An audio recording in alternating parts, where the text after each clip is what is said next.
What is treadlightly.org? I had the opportunity to sit with their executive director, Matt Caldwell, and ask him all of the questions that I had that would get me prepared and ready to go on our adventure. He answered all of those questions above and beyond my expectations. We talked about the projects they have coming up, the projects they've done in the past, their biggest challenges and their biggest successes, and then so much more. If you want to get informed, go to treadlightly.org. You can find all the information on there. You can find suggestion areas in there, and you can find how you can donate your time and what those upcoming projects are that might be in your area that you can help out in. So please enjoy the episode. Let's keep those trails open for future generations. Does Pour Off-Road Coffee Company make incredible coffee? Yeah, they definitely do. Is Pour Off-Road Coffee Company veteran owned and giving back to that community? Yeah, they are. Is Pour Off-Road Coffee Company part of the 4x4 world, part of the overland community, part of a community that just wants to go outdoors, have fun, get muddy, see amazing sights, and just have a good time with good people? Yeah, they definitely are. So we want to say thank you to Pour Off-Road Coffee Company for being a part of our adventure, being behind us on what we're doing, and sponsoring these episodes of podcasts or whatever you want to call them, and just being an amazing company. It's veteran owned, it's personable, and they make great damn coffee. Yeah, they knocked that one right out of the park. So thank you to Pour Off-Road Coffee Company for being a part of our family. Easy way to start it is, who are you? What's your off-roading background? You obviously drive a beautiful Bronco, and kind of what's Tread Lightly all about? So I'll hit the personal piece first. So, executive director at Tread Lightly. It'll be 3 years on Sunday since I came on board at Tread Lightly. Background is heavily automotive aftermarket world, and mostly on the ad agency or design agency side of things. So I've worked with brands like Michelin and BF Goodrich and Pirelli, and heavily in events and motorsports. Nice. So the agency I was with in South Carolina, we were the agency of record for events and motorsports for BF Goodrich and Michelin. So all of the racing, off-road racing efforts for BFG ran through us and our group. So from desert racing to short course to rock crawling. So that's kind of where the passion for off-road comes from Baja to the Rubicon. I've had the pleasure to view and experience a lot of it. So there's definitely a passion for it there. Awesome, man. And then the Tread Lightly side, I've tried to deep dive into it, and from obviously you guys are essentially from what I understand, kind of like a trail outdoor kind of conservation to a certain extent, and education, and making sure that we can use the trails for a longer period of time instead of just destroying Yeah. everything and having it all shut down. No, really well done on your research. So, yeah, 33-year plus organization. We were originally created as part of the Forest Service to address and educate impacts related to motorized recreation. Back when three-wheeled ATVs were coming onto the scene, that was really the precipice for us being formed. Obviously, that's transformed over the years considerably, but we have three pillars.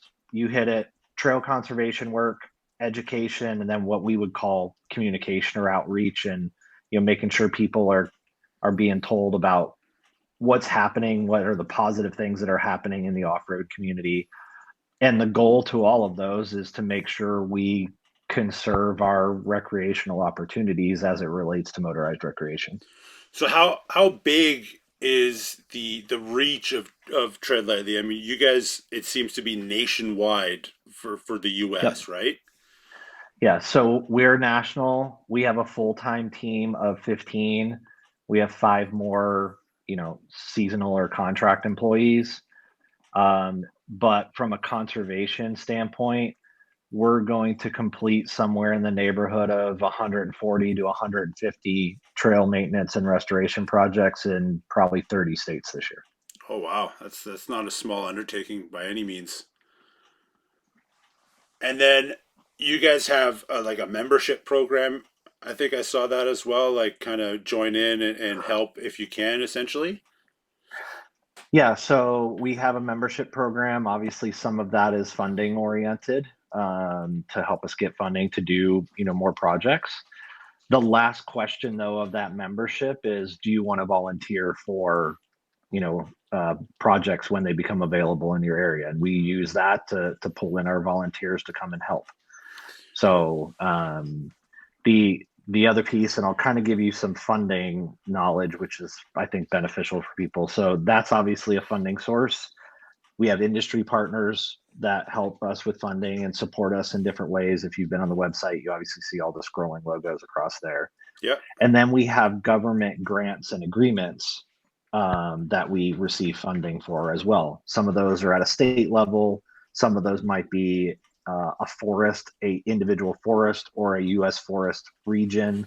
They kind of vary, but all of those fundings kind of work together. So if you have a grant or agreement, normally there's a match that is required for you to bring to the table in order for you to get the funding that you're requesting.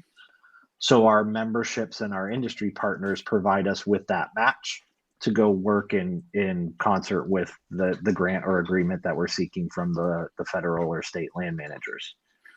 So it's kind of that circular pattern where all those things go together. In other cases, we get requests to do projects or work in an area that maybe we don't have a government grant.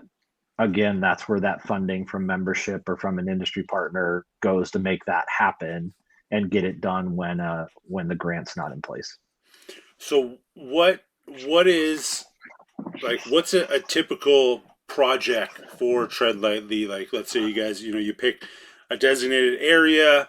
Like what will be kind of that the work scope of that project that you guys are doing essentially? So they could vary anywhere from a trash cleanup.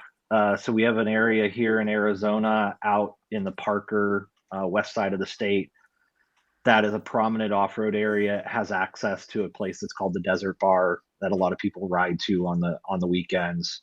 But it's also a heavy shooting sport area, so you end up with a lot of trash in that area. So about a month ago, we had 8 volunteers that pulled a car and about 5,500 pounds of trash out of that area on a Friday. Jesus. Um, the picture that's on my screen is from Moab at Easter Jeep Safari this year. We actually worked. This is part of the Klondike Trail System. Uh, on the Klondike, there is a sandstone rock kind of gentle elevated climb on its trail. It's a designated motorized route, but along that route are hundreds of dinosaur tracks. Oh wow. So we want to protect those dinosaur tracks. Number one. Number two is we want to make sure people aren't going over there because those are things that prompt closures of trails. We don't want to lose trails. Um, so we built almost 750 feet of fencing up on that sandstone face. But Jeez. that trail is probably a mile, mile and a half off of the trailhead. So then you're coordinating getting 200 plus 10 to 12 foot round post all the way up there to the trail before you can ever start the building. Jesus. So that kind of gives you an idea of the scopes of what some of the projects look like. We do a lot of signage work as well, where we actually design kiosk signage or trail signage ourselves in house. We get those produced and then we'll actually go work and install those as well. And so who's closing the trails, like dinosaur tracks aside, let's say it's just a trail that's just being abused and not respected. Who comes in and says, okay, this trail needs to be closed? And once that's done, are you guys able to step in and say, hey, we here's our proposal. We're gonna execute this, and then boom, can we reopen the trail? Like, is that something that happens? And who are you Mhm. guys going to work with to reopen the trail? Yep, good question. So, trail access usually falls within the land manager, whoever that might be. A lot of the land, obviously, in the U.S. is maintained by either the Bureau of Land Management or by the U.S. Forest Service. And then those trails go through travel management planning, or resource management planning of how much volume are they able to handle. A lot of times things that are looked at in travel planning are like, do we have two parallel routes that are headed from point A to point B, and do we really need both of them? Those are the things that are looked at in travel management. Obviously, impact of the land, ecosystems, landscape, etc. Um, so what we see from our side is a lot of times where closures come from, it's improper use, off-trail travel. People are doing things that they shouldn't be. So that's where we kind of have to get involved, and we try to help educate. We try to mitigate, issues that might already exist. Um, if it comes to a closure type situation, that's dictated by the land manager, for whatever those reasons might be. We can be a resource to those land managers. Let's say it was a maintenance area. Maybe the trail's unsafe because maintenance hasn't been done, or the trails, we had an issue in an area where it was being overloved so much that we had a human waste issue. Oh Jesus. So things need to be cleaned up. So those are places where we can get involved. We are not a lobbying organization. There are groups that do that, and if it comes to a situation where lobbying has to, or litigation has to take place in order to keep something open or get something reopened, that's usually outside of our scope. The way we look at that is we want to do positive work, um, that hopefully makes that legislative and lobbying work not necessary. But if it gets to that, we're doing positive work that whoever is working to get that area reopened can talk about the positive work that's being done by Tread Lightly to keep that area open or get it reopened. And so when you're saying the land managers, when I'm thinking of that, like, so for here, I'm out in Alberta, and an Mm-hmm. issue that we've had recently is a fairly large area that we would go. We call it the Blueberry Hills because my wife would always go there and pick blueberries. Mm-hmm. But what the government did was they essentially leased out the land to people essentially who wanted to lease it out, but it's typically going to be the farmers and stuff like that that are in that area. Mm-hmm. And then we're finding them, they're putting gates on these areas. Like, we wanted to take my son dirt biking a few weeks ago, and Mm-hmm. where we always went, there was a gate on it. It said, this is so and so's land. Call my number, please don't go on this land itself, which is relatively frustrating for us because we've always been pretty respectful Sure. and try to clean up. But we couldn't even get a hold of the guy. It didn't really say don't trespass. It didn't seem, we weren't sure. We're like, well, it kind of seems like we can just go, but Right. we're not sure how that works. Now, is that when you say land managers, who is that kind of the same situation, or is it more government entities? So it could be both. It depends on the areas, specifically to the United States. In certain states like Utah or Arizona, more than half of the land that exists in those states is land manager based by someone like the U.S. Forest Service or the Bureau of Land Management.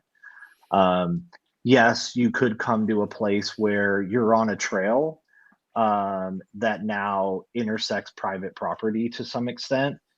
And, from a tread principle standpoint, our suggestion always is, if you're going to cross through private property, obtain permission beforehand to make sure that that's being done.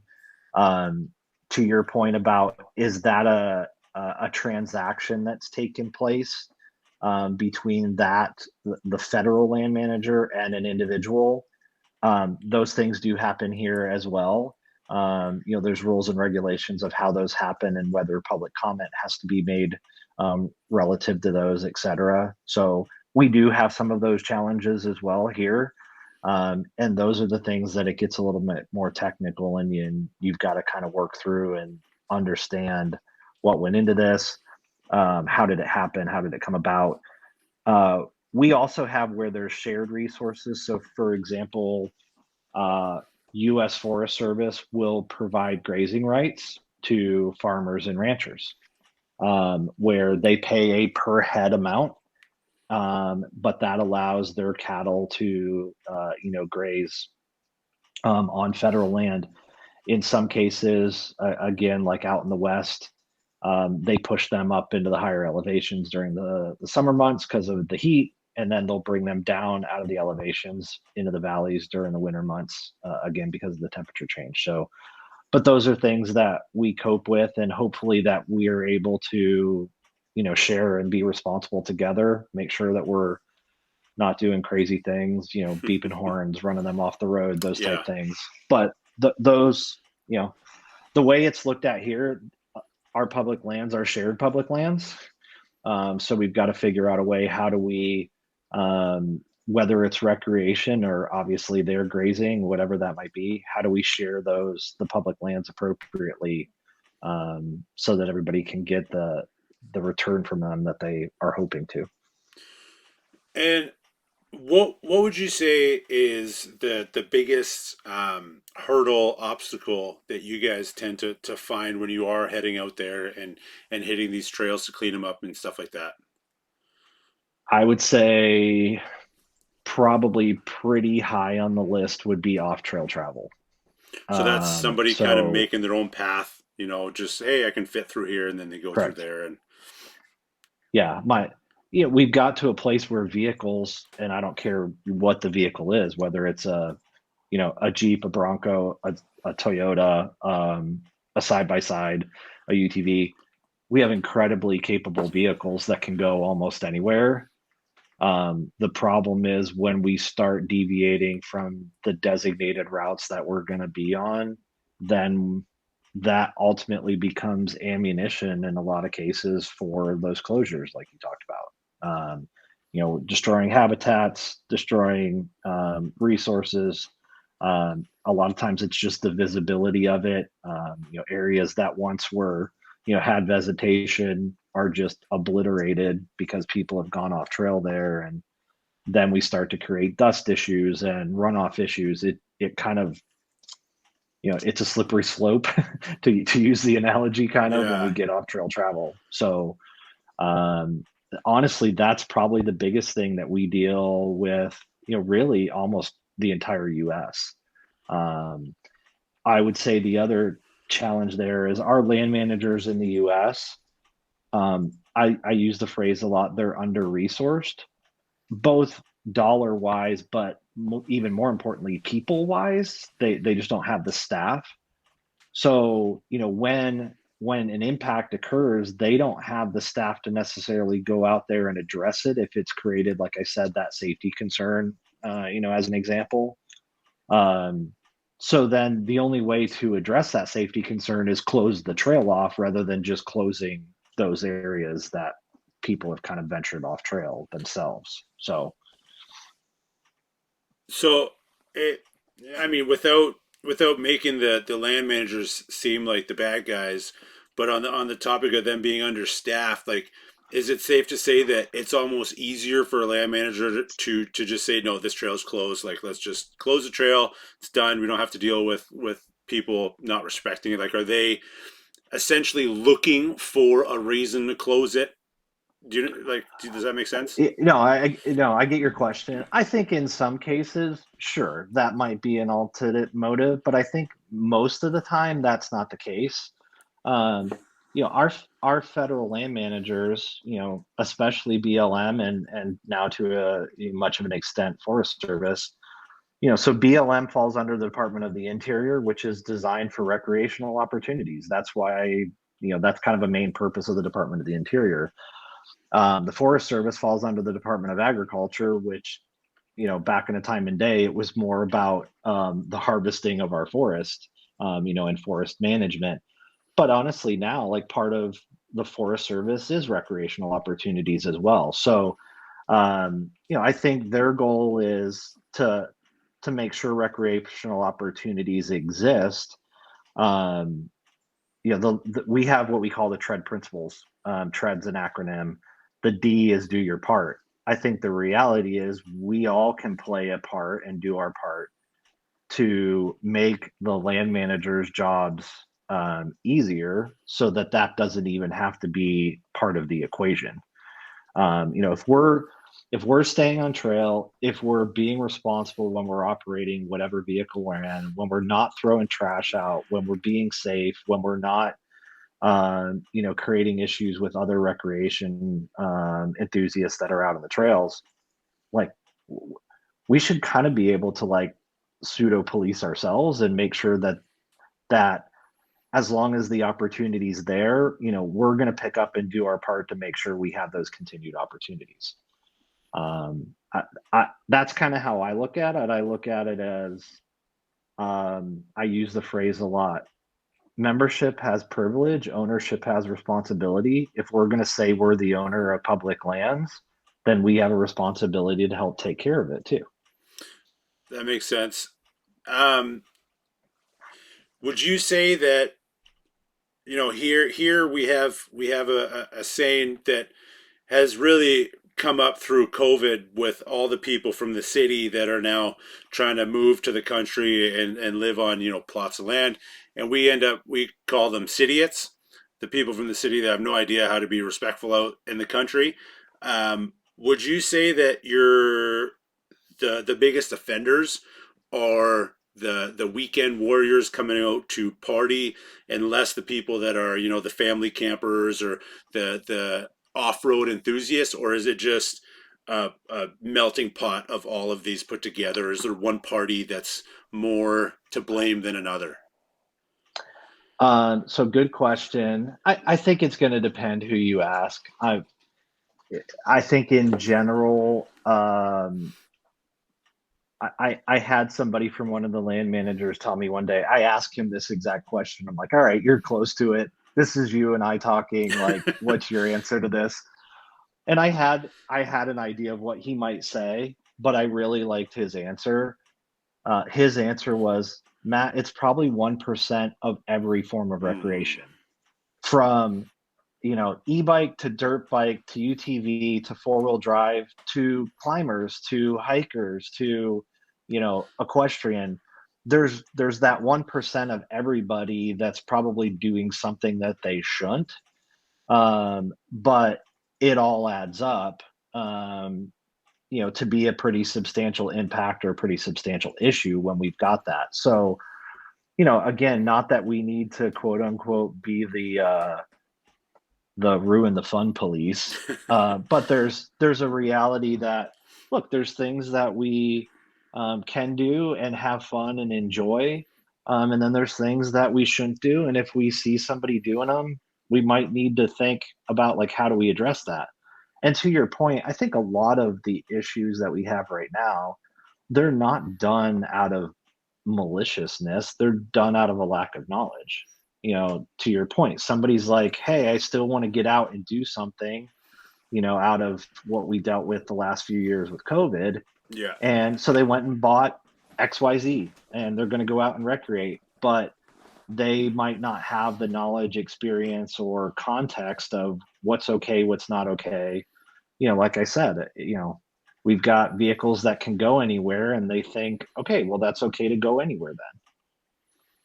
So that's really where Tread Lightly comes in and has to be part of that education and communication piece, and make sure that, number one, we're sharing that message, but we're also helping people understand the message themselves so they can share it. I mean, it's kind of guerrilla marketing at its at its core.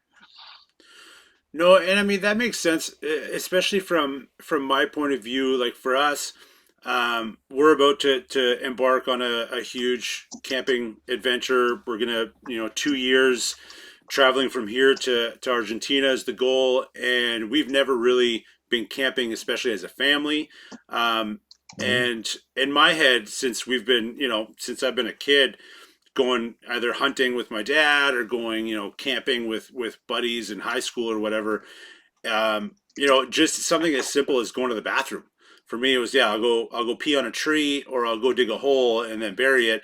And now I'm finding out, and I'm seeing a lot of comments and stuff that's you don't even do that anymore. There's some people get mad if you pee on on the gravel road and stuff. And not that I'm like, oh well, I'm going to do it anyway, but I'm like, oh geez, like I had no idea that was Mhm. a thing now. So I feel like there's definitely a lot of things that I didn't even think that were a thing, but now I'm finding out like, oh, geez, okay, we got to figure out how to get rid of our waste without burying it in a hole, I guess. No, you're spot on. I mean, so there are land managers here in the US now that the dig a hole and bury it is not acceptable. It's pack it out. It's use a wag bag and actually physically pack it out. That's what's required. Um, and again, that's because there's a lot of reasons behind it. Um, but with the massive increase in recreation, there's honestly just some areas that weren't able to handle the volume. So again, I'm never about closing an area, but if there's so much human waste in an area that it can't continue to safely be used as a resource, like something's got to be done. You can't just allow it to continue. Well, yeah, which is it's wild to think that in nature there would be that much of a concentration of human waste. Um, but yeah, it makes sense. I mean, after a while, it's takes longer than a day for it to decompose and go away. So if it's just repeated, then it's gonna get pretty gross. Correct. What Understand.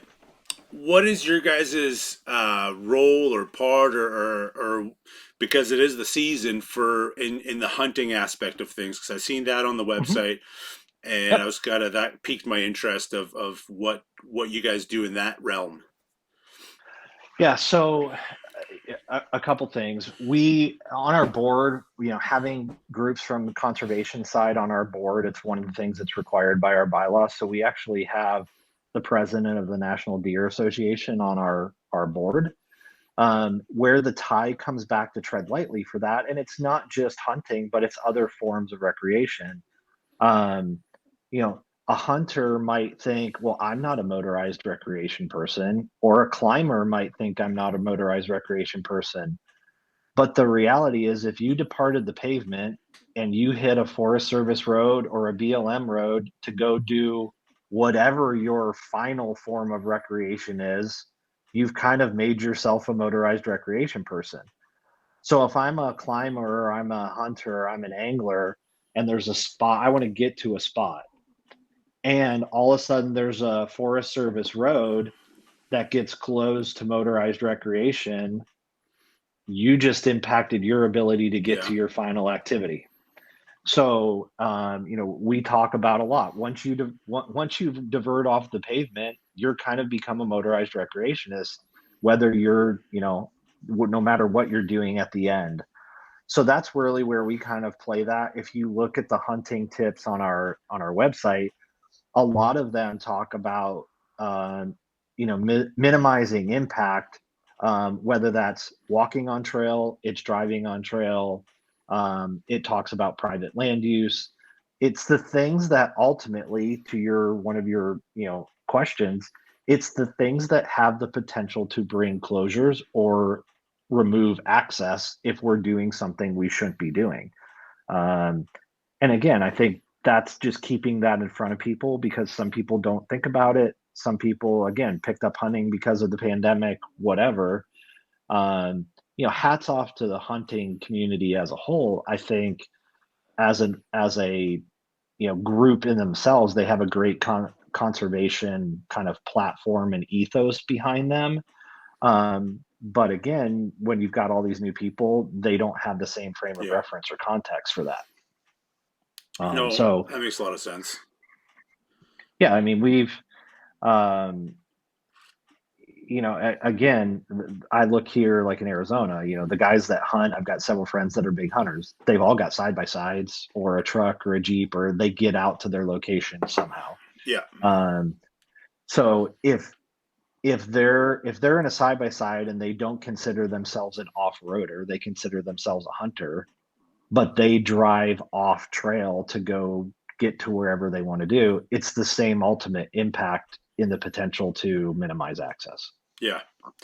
So I mean, essentially, like you're saying, like whether you're, a mount or a climber or a hiker or a hunter, they're on foot, but they're not parking on the pavement and then walking over there. They're probably 99% of the time they're driving on some sort of range road or whatever you guys call them down there, but some sort of dirt road of some sorts to get to where they're going.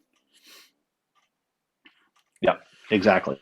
Yeah, I mean, they're whether it's like I said, whether it's Forest Service land, BLM land, state trust land, whatever, there's somebody that's responsible for that land that has the potential to be impacted by that.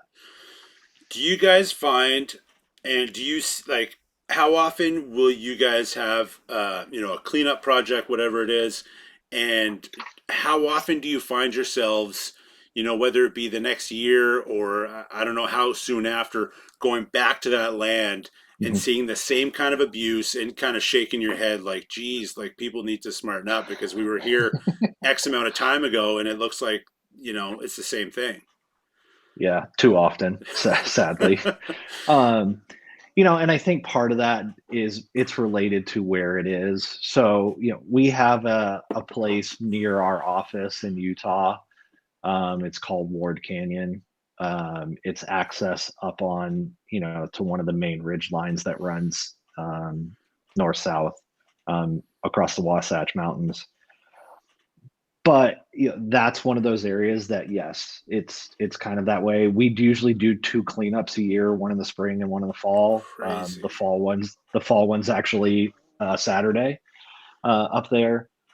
And again, while I don't want to make excuses for it, but it is near obviously a really heavily populated metropolitan area, so it gets a lot of use. But the reality is, again, if everybody did their part to some extent, it shouldn't be as bad as it is. You know, the number of times I've been on trails and I've seen people out there where they've not even taken a trash bag with them. So they're like, oh, I just throw my stuff in the back of the vehicle. And then how long does it last in the back of the vehicle? It Yeah. becomes part of the landscape before long. Um, so, there's simple stuff that people can do to hopefully mitigate that. We regularly suggest, hey, take your own trash bag. Hey, and if you're grabbing your own trash bag, why don't you take a second one in case you see somebody that doesn't have one and you pass it off to them?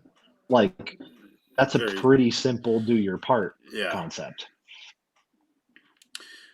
What, this might be a very difficult question to answer, but what percentage, I'm trying to figure out how to best put the question. It makes sense in my head. Um, what percentage of a footprint has Tread Lightly put on the U.S. trail system essentially? Like, are you guys basically, have you cleaned up? Not everything. I'm trying to think how to put that, but like, how much? What would it take for every trail basically to be clean? Like, how much have you guys touched on the American trail system and stuff like that? Mhm. And does that kind of make sense? Yep. No, I get your question. It's a great question. I don't know that I have a data driven answer. Like I said, the reality is we're a team of 15. Would I love to be more places? Sure, I'd love to do 500 projects or 1,000 projects. Capacity definitely figures into it. Funding definitely figures into it. Um, I think, and it's a balance of like your last question. It's a balance of doing the work physically yourself or educating people so that they can be part of the solution as well. So, um, I will say, 3 years ago, we made a very concerted effort to stretch east because there's not as many opportunities on the East Coast of the US as there are on the West Coast. I mean, Arizona, pick a number, 40 to 45,000 miles of motorized recreation routes. Utah has It's a lot. 70 to 80,000. So, that's vast, number one, to be able to touch it all. Um, but the reality is you know, there's more area that's open. On the East Coast, there's less opportunities. So we have to be more mindful and um, smarter with that we take care of what we do there. So we have a group in the UK that we actually work with, and the guy that I talk with there, we were talking one day, and I threw out the 40,000 mile number in Arizona, and he's like, "Matt, we have basically what would equal 2,000 miles here in the UK." And his point was, we've got to be really cautious with what we have because there's not a lot to lose. I don't have an answer to your question. The piece I would say is we are trying to do programs that help us do that. So I'll give you two examples. We are coming towards the end of a program that we created with Quadratech, which is one of our partners, our industry partners. They do aftermarket Jeep parts. And we created a campaign with them called 50 for 50, and the idea was to do a project in every state. So the idea there too isn't just about the project. Yes, we want to do the positive work, but it's also to educate people what's possible, educate people how to do a project, educate people to even think about doing a project. So how is that potentially repeated, in other areas? So we're probably 35 states into that right now. We're hoping to be done by about April next year. Um, and like I said, as a group this year, we're probably going to touch about 30 states. There's opportunities there for sure. It's just, working through that process of how to best do those. That's pretty cool that you guys are almost, by April you figure that you'll be done on that. That's it seems like a very huge successful kind of endeavor, I think, come April. Um, Now, I'm sure that you would probably want to and probably could spend a few hours on this next question that I have for you. But let's play a scenario. My name is Matt. I just bought myself a relative clearance vehicle, and I've never been camping before. I've never been in the wilderness. What can I do to not be that asshole that creates more work for you guys and to, be able to use these trails in the next few years as I get better at off-roading and stuff? Yeah, so my first suggestion is go to the Tread Lightly webpage at treadlightly.org. You'll see a little icon that actually has a vehicle with a rooftop tent, and that has our overlanding tips. So to kind of simplify that, the way we created our overlanding tips was looking at like what are those kind of key points from a full-size four-wheel drive community, and what are those solid wreck tips from a camping community, and combined those two together. Um, to me, that's a great starting point, because there's some things that are probably in those lists and bullets that if you're new, you might not have thought about. And it might at least prompt you to be like, hey, I need to look in that a little bit more. The other piece that I would say is, because of the importance of staying on trail, work with your land managers to understand where can I travel appropriately. You've got travel management plans, you have GIS mapping that's available depending on where you're going. There's a ton of apps out there now that are available for that. Gaia, Onyx, BF Goodrich on Trails. I'm leaving out 50 million of them too, but they're available for that. I guess the biggest thing for me, we talk about this a lot as a team, just with the stuff that we do, is be curious. Don't don't figure that you know it all. There's plenty of clubs, groups, forums, YouTube pages, events. You know, be a student. Go figure out and understand. Hey, there's things that I know I don't know, but I want to know. And find those places that can provide that for you. And you kind of touched on it on this one, but now on a more, personal for myself. And what I'm finding out is there are a lot of other people that are doing this similar adventure as we're doing. Our goal, hopefully, I think we want to try to leave in the next week or so.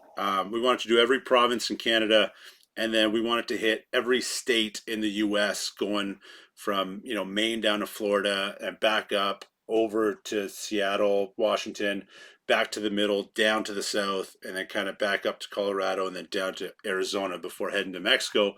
What what could we do, as people that are going to be hitting as many of those trails as we possibly can, and what can other families do, above going on the Tread Lightly page and joining that and trying to help, but what can we do as individuals throughout to help this, to help the cause, essentially, to keep the trails open, and that kind of thing. Great question. And I'm going to go back to that example I gave. Like, to me, one of the simplest examples is just, pack out what you brought into that area, number one. Um, if you see other stuff that you've got the ability to take out, take that with you. Bring that second trash bag to provide to somebody that might not. Um, I get some people get sensitive about it, but again, somebody you might see somebody doing something that they shouldn't be. You can tell pretty quick, usually from interacting with them, is it being done just because they don't know, or is it Yeah. kind of being done purposely?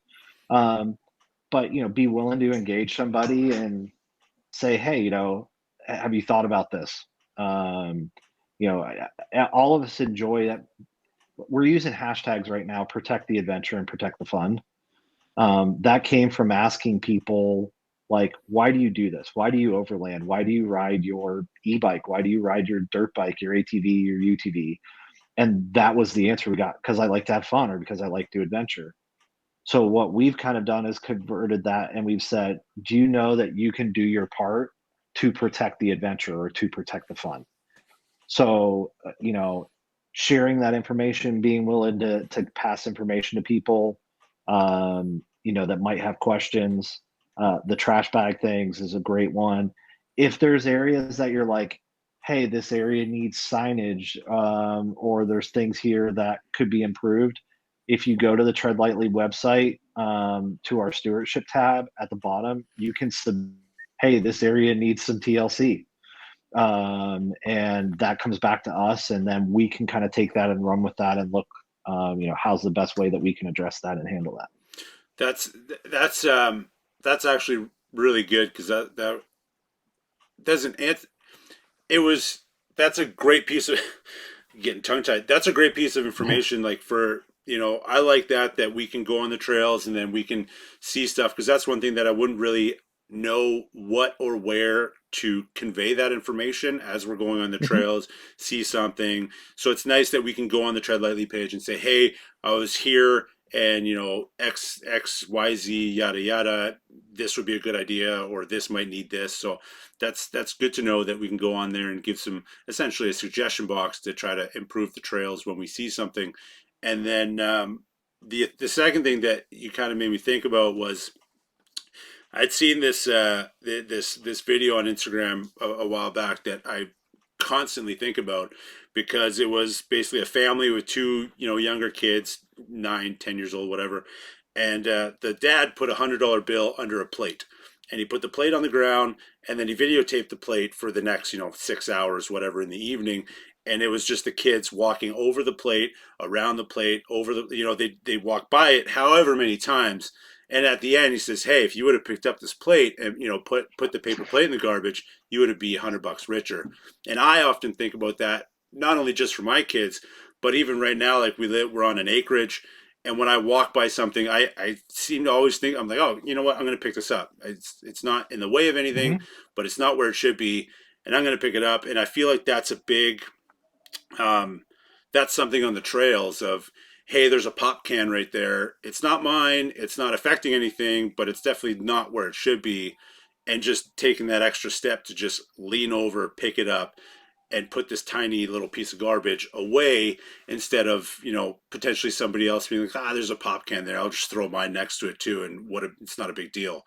So that's yeah, you definitely made me think of that one, of just you know taking a second to pick something up and put it in the garbage. It's not that hard.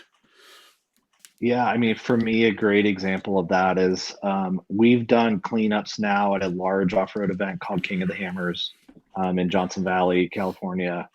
I think we're 7, 8 years into that. And, I've had some people ask, like, shouldn't that be the responsibility of the event to clean up? And I'm like, I get what you're saying. And the reality is, the event actually, we're there on their behalf. They allow us to do, advertising and have booth space. There's kind of sharing that's really great and happens back and forth with the organization there.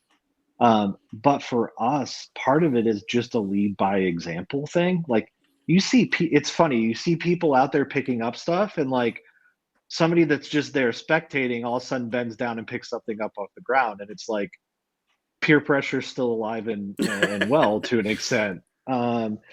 But the reality is we had several people last year that mentioned it to us. The last 3 years, it's been a really focused initiative. We had to kind of search a little bit harder last year to pick that stuff up than in past years where it was like you could just walk and you had, easy ability to grab whatever you wanted to grab. And it's like, I'd love to tread lightly to take a little bit of the credit for that we, at least cause people to think about it. And like, your example, not just to step over something, but again, it's back to that protect the fun thing. Like, do we want to keep having fun in doing what we do? That's a pretty simple act and cost to do to make sure that we can keep doing that. For sure. And I mean, you know, whether it's peer pressure or whether it's, just feeling guilty walking over something, I mean, as long as it gets picked up, there's nothing wrong with that. Like if peer pressure is causing people to pick things up, and as Tread Lightly is growing and growing, and it's hopefully more people are catching on to the importance of that napkin on the ground is eventually going to turn into a much bigger issue than you Right. just taking a split second to pick it up and put it in the garbage. So I mean, I'm all for peer pressure if it gets something like that done. Like that's I hear you. a lot worse case scenarios than people picking up after themselves. So I mean, I love it. I think it's, especially for big events, it's, you really don't notice sometimes of the footprint you leave behind. I seen one thing recently of they dragged a giant 10-foot magnet through the desert, and it came Uh-huh. out with hundreds and hundreds, even thousands of nails on it. And people are like, Yeah. where the hell is that coming from? And I had to read the comments and be like, holy shit, burning pallets. That's Burning pallets. Yep. I Trusses, never thought of pallets. that. And I was like, that makes Yep. total sense. Like, obviously, there's nails in these pallets, so it's We actually have a video on our YouTube page that talks about that. Oh, really? From that area that I was referencing up above. But Sorry. it's something that you never think about, and it's those little tiny things that make a huge difference. Um, what's in store for Tread Lightly? Like, what's the next big thing that you guys are doing? What are you guys bringing out? What's the next big project that Tread Lightly's working on? I think for us, it kind of goes back to your question about the impact and how big of an impact we have. We've gone from a team from 7 to 15 in 3 years. So we've doubled our team in 3 years. So for me, it's like what that project number, which, is ultimately what's the positive impact that we're having, can how do we keep growing that? and that looks like a lot of different things. Like, in some cases, it's like, how many pounds of trash are you removing from public lands?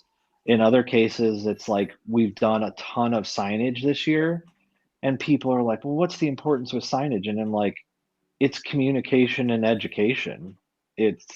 Yes, it's a project and it makes an area look better. It hopefully keeps people on trails. They maybe think about something they might not thought about, but it is about education and communicating that, because we know there's not somebody able to be there all the time communicating with somebody. Um, but in a lot of cases, it's just making sure that people understand, hey, this area is being respected and taken care of, by somebody, and I need to do it as well, and make sure that we talk a lot about the protect the fun or protect the adventure and the resource. Our term is a longer term goal. It's not about today, tomorrow having that trail. It's about next generation having that trail. Like you referenced, you've got kids. You want to pass on your love and passion, for the outdoors and overlanding or off-roading and camping, whatever it might be. But there's a key piece. We've got to have that resource to be able to pass that on. No, that makes a lot of sense, and it's obviously you're not going to make a giant difference in a day or 2 days, like you said, but you guys have doubled the team in 3 years, which is a huge accomplishment, I think. And you guys are continuing the slow and steady kind of pace to keep making a difference. I feel like you guys have probably already made a substantial difference for sure. Um, Now on a more my own childish curiosity question, what is the craziest or coolest or scariest thing that you have found during a cleanup? So we've actually joked about doing a website page about this. Yes. Um, it's so that cleanup I referenced in Havasu, and it's not that we found it; it was there. But it's like there was a car out there. It's been shot up beyond belief.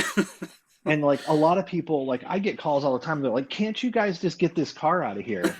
And it's like it's not quite that easy. I mean, there's actually a pretty substantial process we have to go through for that. We've got to get with the land manager. We've got to give VIN numbers. They've got to run it through to make sure it's not stolen, etc. Then you've got to, depending on where it is, you've got to get a tow company or a recovery company to come get it. Um, so, the car thing, that one in Havasu, somebody had ground off the VIN off the frame because it was flipped over. Then we're like, oh, we'll flip it over and hopefully the tag's still there in the lower left of the windshield. It wasn't there. So we had to do a bunch of work to even get the VIN number. We were able to find the VIN number, and it's out of there now. It's been removed.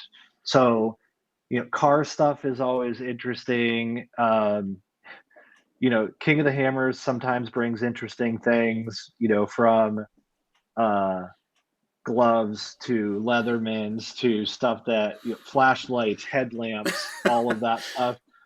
But we joke all the time, like the number of unopened cans that people walk away from. It's like, how do we just recycle those and resell those, and then we'll just use Yeah. that funding to keep the cleanup efforts. But yeah, I mean, there's we did a cleanup here in Arizona with another organization. They pulled a boat out of the desert. I mean, the closest body of water that boat could go on is 50 miles away. Oh God. So we see a little bit of all of it for You sure. guys, you guys could start one of those mystery box delivery systems with everything that you find in there. You never know what you're going to get in the mail. Oh, oh, it's amazing sometimes, the stuff that's out there, and it's like the amount of time and energy that it took you to get that out here. Like, just take it to the dump. Right? Like So, how like the boat one. That raises like, was there a trailer with the boat, or was it just a boat on the ground? nope, it was an old, probably like 70s jet boat that looks like something that would have run down the river, in Havasu or Parker in Arizona. And I don't know, did it have somebody had pulled the engine out of it? It was basically the hull. So did they like crack the hull and the hull wasn't useful anymore or what? I don't know. It had been out there obviously for a while. Um, but yeah, it's like just find an appropriate place for it. The middle of the desert's not an appropriate place. Oh man. We did a cleanup south of Vegas, probably 2.5 years ago, and somebody had taken a metal toolbox from the bed of a pickup, um, put a propane canister in it, and then shot it. So I mean, it just like Oh the top was Jesus. mushroomed, but it's like, and then they just left it. Like, okay, so you did that, but like, throw it back in your truck. Yeah. You got it out there. Yeah. You had fun with it. So Now just take it home. yeah, yeah. The not fun things are the TVs, the computer monitors. Oh Um, God. we've seen like pre-hung windows that somebody's flipped, and then the glass shatters. Oh yeah. We've seen a little bit of everything. Have you ever driven through? We drove through it years ago when we were driving through the U.S. Have you ever driven through Slab City? Slab City. Where I is th- it? I think it's near Palm Springs, and it's the most wild area of what seems to be just Oh, homeless people that have made it yes. into a Okay. little area. Yeah. I know where you're talking about, but I have not driven through there. We drove through there in a small. I think we had like a Toyota as a rental. It was me, my wife, and my in-laws. And I don't know if my son was. I don't think my son was born yet. But my goodness, what a that I've like. I feel like it everything you guys have collected over the last 3 years is probably the amount of trash in this place, Yeah. including a giant, like a 10 foot by 30 foot wall of old tube TVs. It's Oh, yeah. it was a wild experience to see that people live there. But I mean, better than the streets of a living in the streets of a city, I guess. Living in the desert in Yeah, your I own little mean, spot. yeah, and I'm not obviously concerned about how people got to that state and would never wish that on anybody, for sure. And it's like, but again, how do we work and address those things and manage those things? And Yeah. um, I get it. It's pretty interesting sometimes what you see. Yeah, definitely some head scratching moments for sure. Sometimes you're like, that's how to, but I mean, to each their own. As long as you pick up after yourself and don't interfere with anybody else's stuff. But before we divert too far from the conversation, the last question is: are you a coffee drinker, and how do you take your coffee? um, so I'm not a huge coffee drinker. I do drink coffee from time to time. Um, how do I take it? I'll say normally probably with too much other stuff in it. Um, I I have a coffee place that's out west that I like called Dutch Bros. And they have a drink called the Kicker, and Okay. it's Irish cream and coffee, and like I have to watch myself because I could drink the biggest one that they have every day. But again, it's got a lot more probably sweet and sugar flavor to it than it does coffee flavor to Yeah, I give my wife a hard time because she always puts a bunch of cream in there, and I call it her morning milkshake instead of her morning coffee. it. That's pretty much. I mean, I usually get that kicker iced, but you can buy it, get it blended as well, and it'd be much more like a milkshake than anything. It's a good Oh analogy. man. Um, Listen, man, thank you so much. I know you're super Yeah, busy, and I appreciate you making some time. I learned a ton, and sure. I'll definitely be deep diving a little bit more into treadlightly.org. So if anybody has any questions or concerns or whatever it is, I think from what I've seen on the website thus far, it is extremely, it's a very wide range type of website where there's Yep. a lot of info. Um, and then you guys have a comment section as well. So if somebody's not finding Yep. what they need, I'm assuming they can write on there and get the answers they need. Yep. Again, Matt, thank you so much for your time. I really appreciate it. And I look forward to hopefully being able to cross paths on our adventure as we go through the States. That'd be awesome. Yeah, feel free to reach out. I bounce around a lot travel wise, but I'd love to connect with you guys for sure. Absolutely. Hopefully, we can line up to be in certain areas when you guys have some big projects, and we can chip in and lend a hand.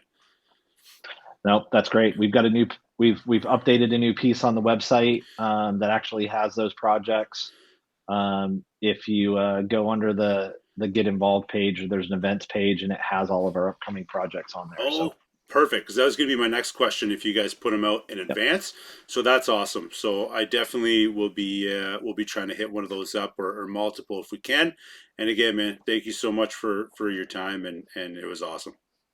All right, sounds great, man. Really appreciate it. Thanks, Matt.